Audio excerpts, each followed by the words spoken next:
আসসালামু আলাইকুম প্রিয় শিক্ষার্থীবৃন্দ, আমরা দীর্ঘদিন যাবৎ কোভিড-19 কারণে আমরা সবাই বাড়িতে অবস্থান করছি। আর এই সময়ে ফাঁকে ফাঁকে আমরা পড়াশোনার দিকে মনোনিবেশ করছি।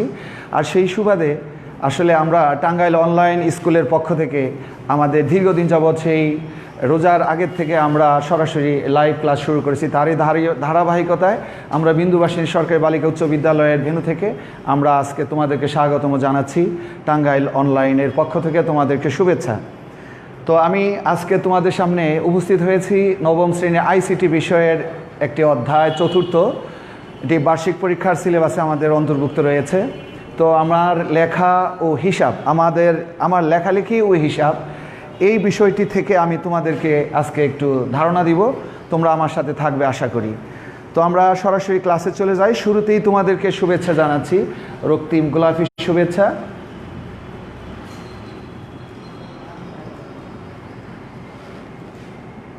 আমি খন্দকার মোহাম্মদ আব্দুল আল মামুন, সহকারী শিক্ষক বিন্দুবাসিনী সরকারি বালিকা উচ্চ বিদ্যালয় টাঙ্গাইল।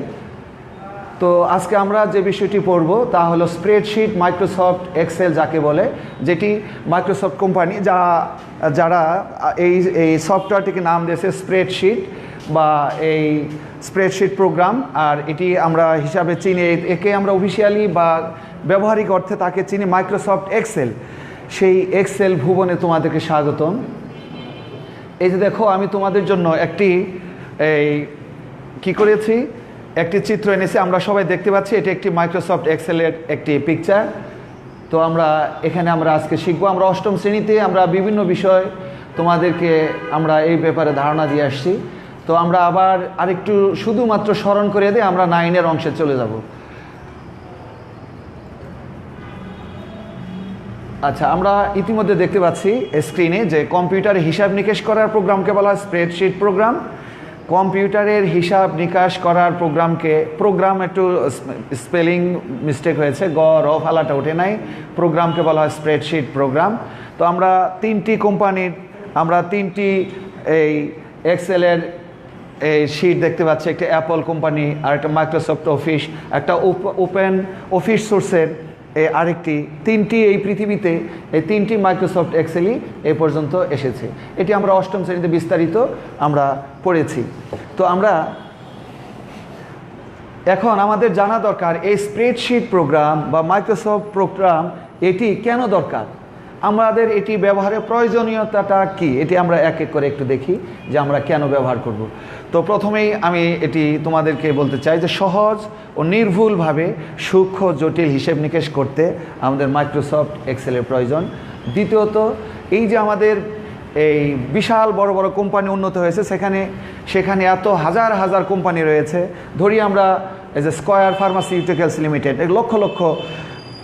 লক্ষ লক্ষ সেখানে হাজার হাজার কর্মচারী আছে। ওয়ালটন বিডি লিমিটেড, সেখানেও হাজার হাজার কর্মচারী আছে। এতগুলো মানুষের স্যালারি শিট যদি আমরা হাতে তৈরি করতে চাই ম্যানুয়ালি, তাহলে এটি সম্ভব না এবং নির্ভুল হয়তো নাও হতে পারে। এই জন্য স্যালারি শিট তৈরি করার জন্য আমাদের এক্সেলের প্রয়োজন। দ্বিতীয়ত, স্বল্প সময়ে পরীক্ষার ফলাফল তৈরি করার জন্য। এই যে আমরা এই কয়েকদিন আগে এসএসসি ফলাফল পেলাম, তারপরে এভাবে পিইসি, এসএসসি, তারপর জেএসসি, এই যে যত পরীক্ষার ফলাফল, এমনকি আমাদের ইন্টারনাল পরীক্ষার স্কুলের এই ফলাফলগুলো আমরা খুব অল্প সময়ে আমরা এই স্প্রেডশিটের মাধ্যমে তৈরি করতে পারি। সর্বশেষে বাজার প্রবণতার বিশ্লেষণের মাধ্যমে ভবিষ্যৎবাণী করতে, অর্থাৎ আমরা কয়েক বছরের বাজার যদি আমরা এটি এক্সেলের মাধ্যমে রেখে দেই, তাহলে আমরা ভবিষ্যতে আমরা যদি কোনো পরিকল্পনা করি, সেই ক্ষেত্রে আমাদের এই এক্সেল আমাদের সহযোগিতা করবে। এরপরে জরিপমূলক কাজের ফলাফল চার্ট বা গ্রাফ আকারে উপস্থাপন করতে। আমরা এই যে সারা বাংলাদেশে বিভিন্ন জরিপ হয়, সেই জরিপগুলো সহজে বোঝার জন্য আমাদের এই যে ফলাফলটা হলো কোন বোর্ড কত পার্সেন্ট পাস করেছে, কত পার্সেন্ট ফেল করেছে, এগুলো যদি আমরা এক নজরে দেখাতে চাই, তাহলে আমরা এই এক্সেলের মাধ্যমে সুন্দর করে আমরা এটি দেখাতে পারবো। শিক্ষার্থী বন্ধুরা, আমরা এখন এই স্প্রেডশিট ব্যবহারের কৌশল, আমরা কিভাবে এই স্প্রেডশিটটি ব্যবহার করব। এতক্ষণ আমরা শিখলাম যে স্প্রেডশিট প্রয়োজনীয়তাটা আমাদের কেন আমরা স্প্রেডশিটটা শিখব। এবারে আমি বলতে চাই স্প্রেডশিট সফটওয়্যার এটি কিভাবে আমরা ব্যবহার করব। তো আমরা খুব দ্রুত যাচ্ছি, কারণ আমরা অষ্টম শ্রেণীতে এগুলো শিখেছি। আমরা যারা উইন্ডোজ 7 এটি উইন্ডোজ 7-এর ভার্সনের আমি এটি একটি তোমাদেরকে এই একটা উইন্ডোজ দেখাচ্ছি। এটা হলো আমরা এখানে অল প্রোগ্রামসে ক্লিক করব। অল প্রোগ্রামসে ক্লিক করার পরে মাইক্রোসফট অফিসের আন্ডারে আমরা এই মাইক্রোসফট অফিসের সাথে রিলেটেড অসংখ্য সফটওয়্যার রয়েছে, এগুলো অ্যাপ্লিকেশন সফটওয়্যার। এখানে দেখতে পাচ্ছি আমরা যে এই যে আমরা আগে তো একটা প্রতীক দেখে আসছি যে XRL, এক্সিলেন্টের সংক্ষিপ্ত রূপই আসলে এক্সেল।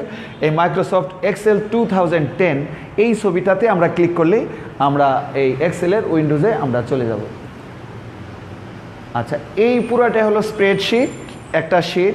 ওই মাইক্রোসফট প্রোগ্রামের একটা পাতায় আসলে একটা স্প্রেডশিট ছড়ানো একটা শিট বা কাগজকে বলা হয় স্প্রেডশিট।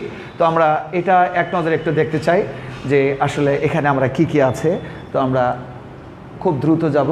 এটা প্রত্যেকটাই একটা সেল। এই যে মৌমাছির চাকের মতো যে একটা আয়তাকার বক্স দেখতে পাচ্ছি, একটা সেল।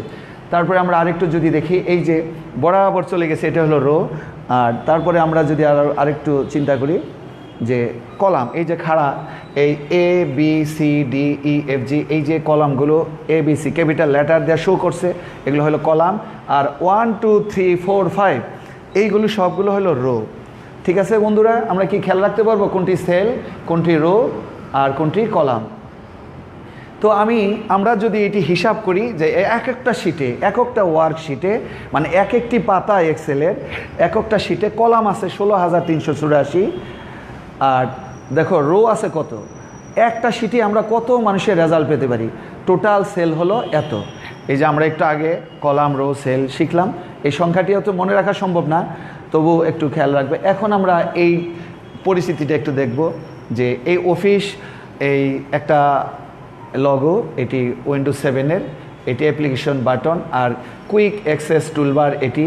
তারপরে এই যে হোম, ইনসার্ট, পেজ, লেআউট, এগুলো একটা ট্যাব। আর এগুলো হলো সব মেনু। একটা এই বারটা হলো মেনু বার, আর এই মেনু বারের একটা অংশ একটা ট্যাব বলা হয়।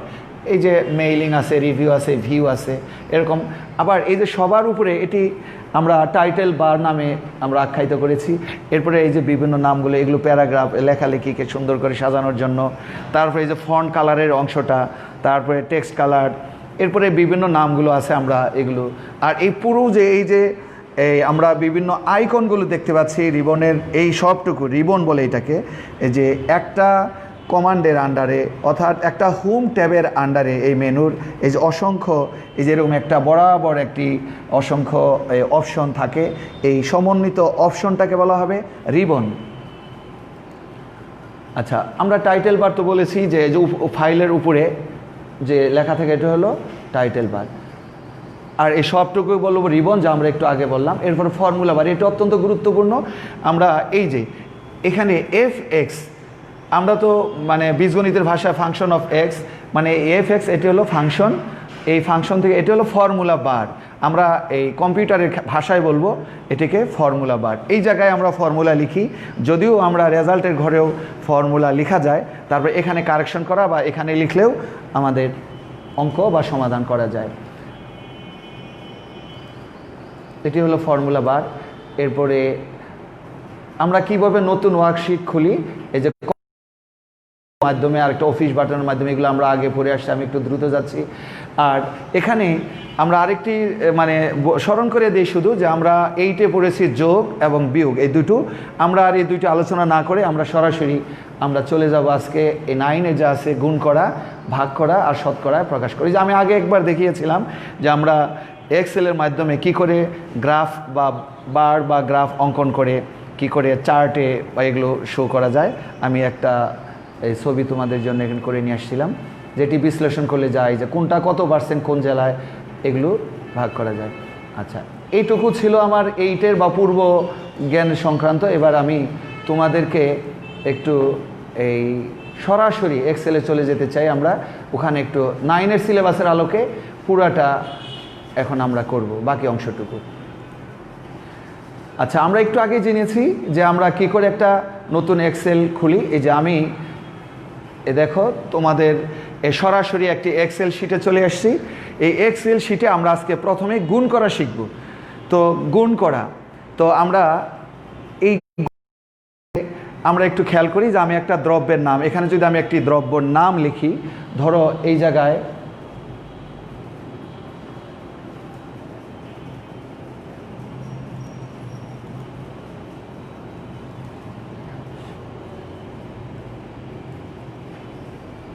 রাইস লিখলাম। আচ্ছা, এটা কেজি ধরলাম 40 টাকা, আর পরিমাণ এটি ধরলাম 20 কেজি। এখন আমার জানা দরকার যে আমার রেজাল্টটা কত হবে, এটা গুণ করার। তো আমরা গুণ সাধারণত কম্পিউটারে আমরা দুভাবে করতে পারি। একটি হলো আমরা যদি এইভাবে অসংখ্য দ্রব্যের নাম লিখি, এখানে দাম লিখব যে মূল্য কত, পরিমাণ কত, আর এখানে আমরা ফলাফল পেয়ে যাব। এক্সেলে কীভাবে সহজে করতে পারি, তো প্রথমত ম্যানুয়ালি যে আমরা গুণ করি ক্যালকুলেটরের মাধ্যমে, সেভাবে যদি গুণ করি যে 1 কেজি চালের দাম যদি 40 টাকা, ওই 20 কেজি দাম কত সরাসরি গুণ করে ফেলি। তাহলে মনে রাখতে হবে যে কোনো সমাধানের ক্ষেত্রে এক্সেলে আমাদের আগে ফলাফলের ঘরে, অথবা এই যে আমরা যদি এখানে লিখি, সব সময় আমাদের ইকুয়াল চিহ্ন দিতে হবে। সমস্ত সমাধানের আগে একটু সমান চিহ্ন দিয়ে নিতে হবে। তারপরে আমরা যথারীতি, আমাদের কিন্তু 40 লেখার দরকার নেই। এক্সেল একটি চমৎকার সুবিধা যে এখানে 40, এটি দেখো 40-এর এটি হাইলাইট করার সাথে সাথে, আমি ক্লিক দেওয়ার সাথে সাথে এর রোর এই সেলটার অ্যাড্রেসের নামটি এখানে চলে আসছে, অর্থাৎ B3-তে এই অ্যামাউন্টটা লেখা আছে। অর্থাৎ দেখো আমরা B নাম্বার কলামে আর 3 নাম্বার রোতে আছি, 3 নাম্বার রোতে আমার এই সেল ভ্যালুটা আছে। আর এর সাথে সরাসরি যে আমরা যে পাটিগণিতের গুণটা করি, ওই গুণটা যদি করি এইটা, আর দ্বিতীয়ত ক্লিক দিয়ে দেবো এই যে এই সংখ্যাটা। এটি দেওয়ার পরে আমরা সরাসরি যদি একটা এন্টার চাপি, তাহলে দেখা যাবে আমার রেজাল্টটা চলে আসছে। এভাবেই যদি আমরা আরও ধরো 60 টাকা কেজি অন্য কোনো পণ্য, আমি আর একটা করে যাব 30 টাকা দরে পরিমাণ যদি আমরা কিনি, তাহলে এই যে এখানে আমার করার দরকারটা পড়বে না।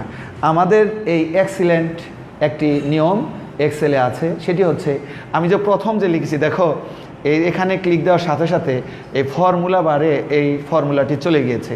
অর্থাৎ এই জায়গাতে আমাকে আর নতুন করে ফর্মুলা লেখার দরকার নেই। শুধু এই যে বক্সটা হলে নিচে যে আয়তাকার চিহ্ন, এখানে কার্সর নিলেই দেখবা প্লাস চিহ্নের মতো হয়েছে। শুধু এইভাবে একটু নিচের দিকে টান দাও, দেখবা নিচেরটি চলে এসেছে। কি চমৎকার না? কি শিক্ষার্থী বন্ধুরা, ভালো লাগে না?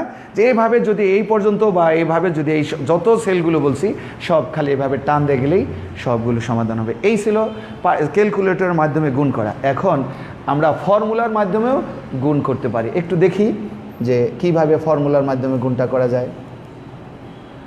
দেখো কোনো বস্তুর দাম যদি হয় 50 টাকা আর পরিমাণ যদি আমি করি 20 টাকা, তাহলে আমরা একটু আগে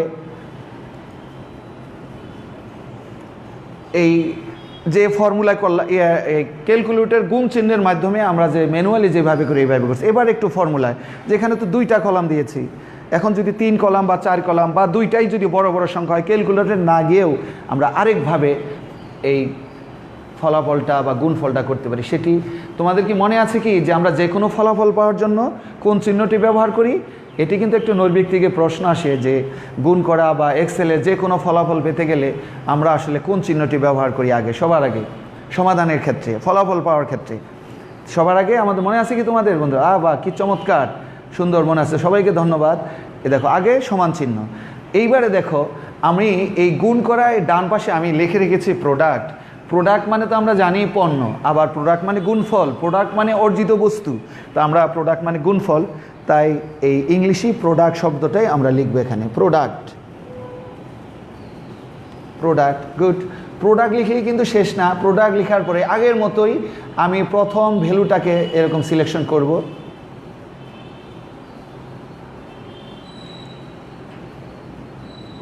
আবার একটু প্রোডাক্ট, ফার্স্ট ব্র্যাকেট। এবারে দেখো আমাকে এই সেল ভ্যালুটা, এই যে আমি কি করলাম, এটাকে সিলেকশন করলাম। একটু পরে দিতে হবে কোলন। কোলন দেওয়ার পরে দেখো আবার ওই সংখ্যাটা রিপিট হয়, তুমি একটু করে ব্যাকস্পেস দিয়ে এটি মুছে দাও। এরপরে যার সাথে গুণ করতে হবে সেই চিহ্নটাকে এরকম সিলেক্ট করো, আর ফার্স্ট ব্র্যাকেটটা ক্লোজ করো। এই তো, এই হলো সূত্র। দেখো আমাদের ফর্মুলা 12 ইকুয়াল প্রোডাক্ট, আমাদের ফার্স্ট যে কলামটা এই কোলন, তারপরে যে কলামটাকে আমি যার সাথে গুণ করতে চাই সেটি সিলেক্ট করেছি, অটোমেটিক কিন্তু নিয়ে নেওয়ার পরে আমরা একটা এন্টার দেবো, বাস এই হলো ফলাফল আমরা পেয়ে গেলাম। এইভাবে যদি আরও কোনো বস্তু আমরা এরকম আবার লিখি, ধরো 80 টাকা দামে আমরা ধরো 115 কেজি কিছু কিনলাম, তাহলে আমরা কি করব, আবারও সে আগের মতো এই বক্সের এই কোনায় নিয়ে প্লাস চিহ্ন ধরে একটু নিচের দিকে টান দেই, দেখো কি রেজাল্টটা পেয়ে গেলাম। তবে এবারে কিন্তু আমি আগের মতো গুণটা এভাবে করিনি, তাই না?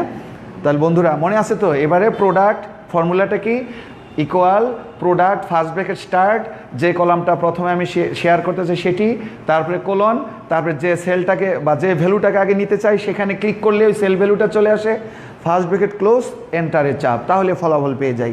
এই ছিল গুণ করা। এখন যদি আমরা 3 সংখ্যার গুণ হয়, এই যে আমার কম্পিউটারের একটু বাংলা ভার্সনের সমস্যা, এটা কিন্তু আসলে প্রস্থ লিখেছি তাড়াতাড়ি করে, আমি এই প্রস্থটা লেখা হয় না, যে যদি এবার এমন হয় দৈর্ঘ্য, প্রস্থ এবং উচ্চতা ইকুয়াল টু আয়তন, আমরা সবাই জানি যে 3 রাশির যদি গুণ হয় তাহলে আমরা কি করব, ওই ফর্মুলা কি করে করব।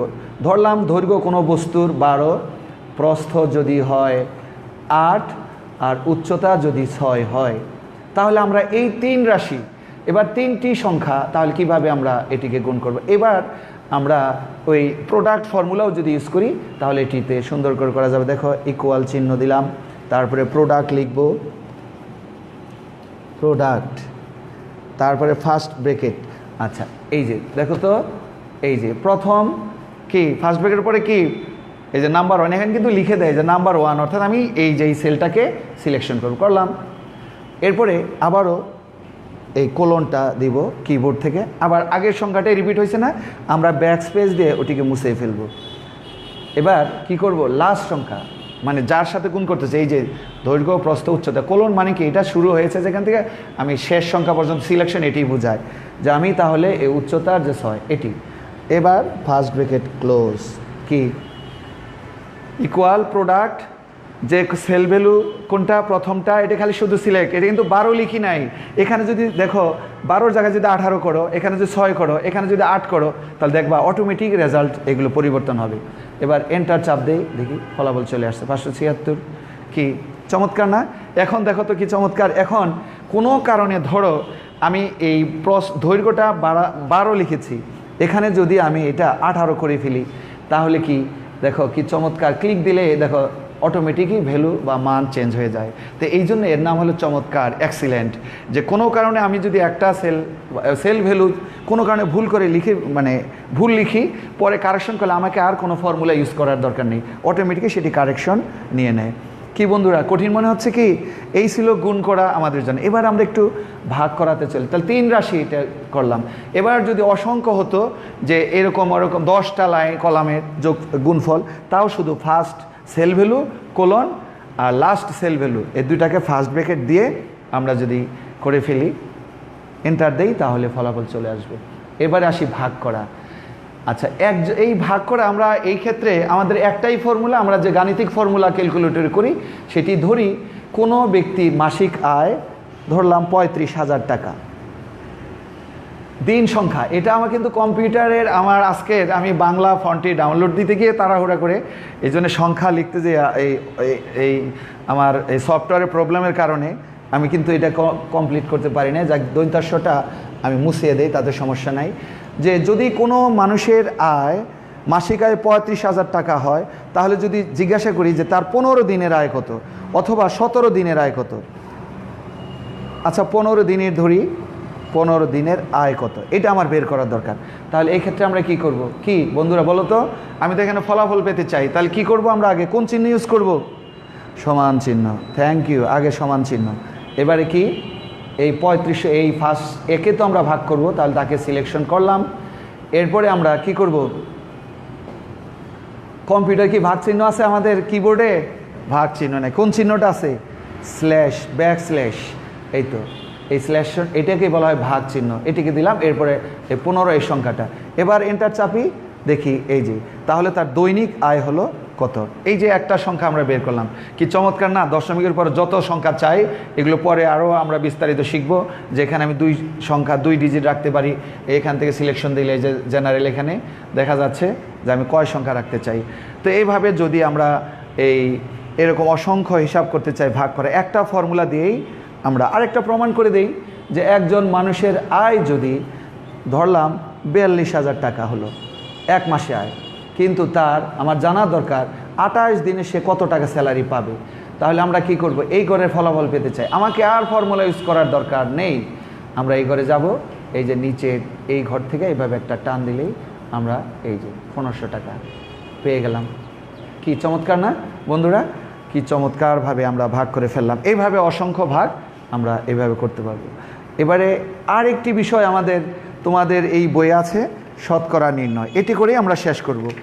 তো এটিও চমৎকার, এখানে একটু খেয়াল করতে হবে। শতকরা নির্ণয়, আমরা গাণিতিক ক্ষেত্রে আমরা শতকরা কিভাবে নির্ণয় করি, একই সিস্টেম। শতকরা বলতে আমরা যদি একটু খেয়াল করি যে একটা জিনিসের 10 ভাগ, তাহলে এইটুকুর ব্যাখ্যাটা আমাকে যদি কেউ যদি মনে রাখে তাহলে সে পারেন। 10% মানেই হলো 10 ভাগ 100। এই পার্সেন্টটার মানেই হচ্ছে এই সংখ্যাটা হলো 10 আর এটি হলো এই 100। এইটুকু মাথায় রাখলেই আমরা পারবো। তো আমরা একটা অঙ্ক করে দেখি যে আমরা এই অঙ্কটা করতে পারি। আচ্ছা, আবার আরেকটা জিনিস, যে একটা ধরো শতকরা হার আরও কত চমৎকার, যে ধরো আমরা যে পাটিগণিত করি, যে ধরো 400 টাকা, এভাবে 400 টাকার 15% কত। আমরা যদি ঐকিক নিয়ম করি অনেক সময়ের দরকার পড়ে, তাই না? আসলে আমরা যদি এটি কম্পিউটার ভাষায় এটি করি তাহলে দেখো কি চমৎকারভাবে করা যায়। একটা 400 টাকার একটা বস্তু কিনলাম, 15% টাকা তো আমাকে আয়কর দিতে হবে, তাহলে মোট কত টাকা আয়কর দেবো, এই অঙ্কটা আমি যদি করে দেখাই, তোমাদের বইয়েও এরকম লেখা আছে। ধরি কি আমার আয় কত, আয় মানে কত টাকার আমার এই কিনেছি বস্তুটার এলো 400 টাকার, আমার করের হার কত, আমার 15% হলো হার 15 টাকা, 100 টাকায় 15 টাকা দিতে, করের পরিমাণ কত। তাহলে আমরা তো আগেই শিখেছি, আগে কি করব, আমরা ইকুয়াল চিহ্ন দেব। দেওয়ার পরে আমরা ফার্স্ট এই যে কলামটা A3, আমরা তো এখানে A3 বইয়ের ফর্মুলা লিখেছি, আমরা এখানে সিলেকশন দিলেই দেখবা চলে আসবে A 52 নাম্বার, অর্থাৎ A নাম্বার কলাম আর 52 নাম্বার রো, এটা হলো সেল অ্যাড্রেস। এই সংখ্যাটা চলে আসছে ইকুয়ালের পরে। এরপরে কি এই চিহ্নটা কি ইনটু চিহ্ন, তো আমরা এই কিবোর্ড থেকে আমরা ইনটু চিহ্নটা দেই। দেওয়ার পরে আবার কার সাথে কত পার্সেন্ট করের হার, এই যে 15, এই 15 এটা দিলাম। দেওয়ার পরে কিন্তু শেষ না, এটা তো হলো 15, কিন্তু আমার যে পার্সেন্টেজ দিতে হবে কিবোর্ড থেকে, আমি এই পার্সেন্টেজটা দিয়ে দেব। যারা কিবোর্ডের আসো দেখছো তোমরা 5-এর উপরে শিফট ধরে চাপলেই এটি পাওয়া যায়। এখন আমরা যদি এন্টার দিই দেখি কি হয়, এই যে 60। তাহলে আমরা যদি এই অঙ্কটা এমনিও যদি করি 400 টাকার 15% কত, এটা তো আমরা অঙ্কের মাধ্যমে পাটিগণিতে যে নিয়ম করেছি, যে 400 এর টাকা না লিখলাম, এর 15% কি 60 টাকাই হয় না, 4 = 60। তাহলে 400 টাকার 15% কত, 60। আবার কোনো বস্তুর আমি কিনেছি 400 টাকার, করের 15% আর আয়কর দেবো কত, 60%। এটি এখন আর একটু আছে, যে এমন যদি হয় যে কোনো বস্তুর ক্রয় মূল্য, বিক্রয় মূল্য, লাভ এগুলো বের করতে হয়, তাহলে এক্ষেত্রে একটু চিন্তা করলেই আমরা বের করতে পারবো যে বিক্রয় মূল্য কি, ক্রয় মূল্য কি। আমরা একটা অঙ্ক ছোট করে একটু করতে চাই, যে ধরো একটা বস্তু 1200 টাকা ক্রয় মূল্য, 1200 টাকা ক্রয় মূল্য, ক্রয় মূল্য কত, 1200 টাকা, আর আমার লাভ হলো কত, 16%। এখন প্রশ্ন হচ্ছে বিক্রয় মূল্য কত, আমরা এক্সেলের মাধ্যমে বিক্রয় মূল্য এখন কত, এই সূত্রটা আমরা যদি বের করতে চাই, তো আমরা একটু নিচের দিকে তাকাই, বা আমরা যদি পাটিগণিতের নিয়মে করি।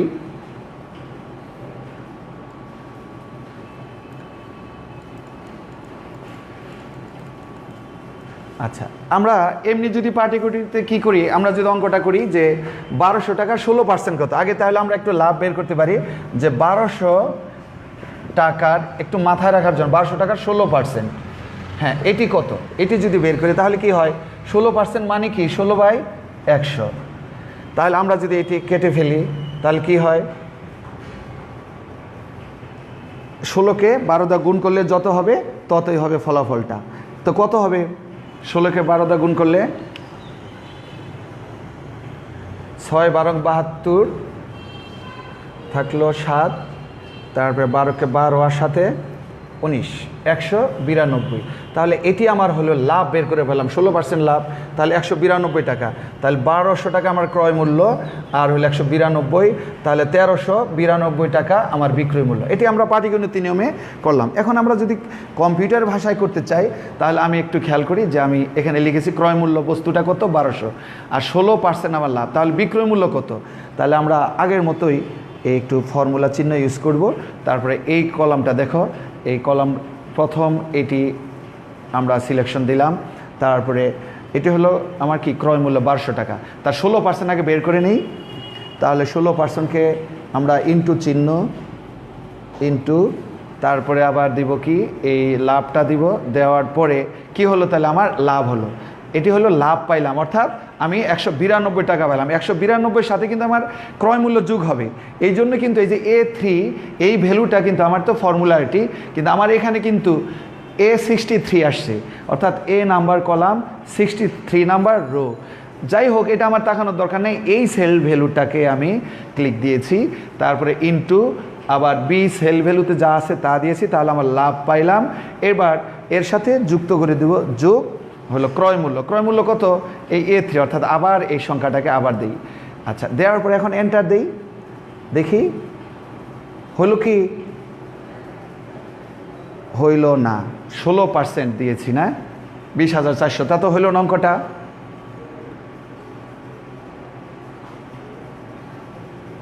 আচ্ছা, তাহলে আমি কোথায় ভুল করলাম, তাহলে আবার দেখি, ইকুয়াল চিহ্ন দেই। আচ্ছা, 1200 টাকা আমার এইটা, আগে এটা মুছে ফেলি। 1200 টাকা ক্রয় মূল্য ইকুয়াল 1200 টাকা, এই চিহ্ন, তারপরে হচ্ছে গুণ চিহ্ন, এরপরে হলো পরের সেল ভ্যালুটা 16, হ্যাঁ, এরপরে দেব পার্সেন্ট। আচ্ছা, এরপরে প্লাস A3, প্লাস A3 বলতে তো 1200। আচ্ছা, দেখি কি হয়, এই যে 1300, আমার কোথায় ভুল হয়েছিল দেখো, 1392 টাকা আসছে। আসলে এই 1200 যোগ 192, 1300 আমরা এমনিও করেছি। বন্ধুরা, এই ছিল আমাদের আজকে এই 9-এর ক্লাসের সিলেবাসের 3টি সফটওয়্যার ব্যবহারের কৌশল, একটি গুণ করা, ভাগ করা, আর সর্বশেষে হলো শতকরা নির্ণয়। এইটুকুই ছিল আমাদের 9-এর ক্লাসের সিলেবাসের অন্তর্ভুক্ত। তো আমি আশা করি তোমরা এটি বুঝতে পেরেছো। সবাইকে ধন্যবাদ। আমরা পরবর্তী ক্লাসে আবারও দেখা হবে। ততদিন ভালো থাকবে, নিরাপদে থাকবে, বাড়িতে থাকবে। ধন্যবাদ সবাইকে।